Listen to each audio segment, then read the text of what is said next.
આવનારી તારીખ 7 જુલાઈ ઠાકોરજીની રથયાત્રા નીકળવાની છે, ત્યારે લીંબડી સૌરાષ્ટ્ર નિંબાર્ક પીઠ મોટા મંદિર ખાતે પણ આ રથયાત્રા નીકળશે. પૂરા લીંબડી શહેરમાં ભાવિ ભક્તો સાથે પરિભ્રમણ કરે છે અને સરકારની ગાઈડલાઈન મુજબ આ વર્ષે આ ઠાકોરજીની રથયાત્રા મોકૂફ રાખવામાં આવી છે.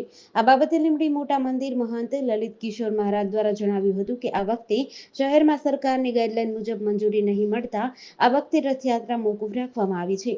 લીંબડી મોટા મંદિર ખાતે મંદિરના પટાંગણમાં આ દિવ્ય દિવસનું ખાસ આયોજન કરાયું છે અને ભાવિ ભક્તોને હાજર રહેવા આમંત્રણ આપવામાં આવ્યું છે. વધુમાં જણાવ્યું હતું કે ઠાકોરજીની રથયાત્રાના દર્શનાર્થે જવા પણ જણાવ્યું હતું. ખાસ કરીને લીંબડી નીકળતી ઠાકોરજીની રથયાત્રા આ વર્ષે મોકૂફ રાખવા મહંત શ્રી લલિત કિશોરજી દ્વારા જણાવવામાં આવ્યું હતું. જય શ્રી ગોપાલ, જય જગન્નાથ.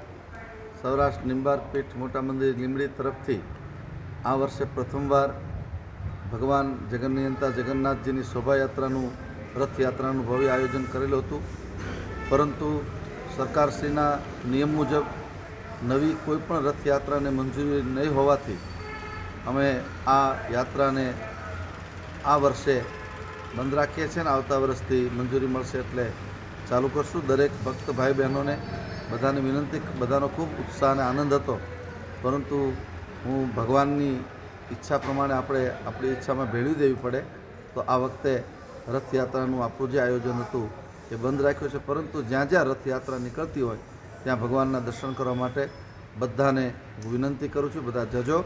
અને અહીંયા લીંબડી મોટા મંદિરની 100 વર્ષની પરંપરામાં અહીંયા પ્રાંગણમાં જે રથયાત્રા થવાની છે એ તો ચાલુ જ છે. બાકી ગામમાં રાજમાર્ગો પર જે ફરવાનું હતું એ આ વર્ષે આપણે બંધ રાખ્યું છે. બધાને જય શ્રી ગોપાલ. GDC ન્યૂઝ સાથે કલ્પેશ વાઢેર, સુરેન્દ્રનગર.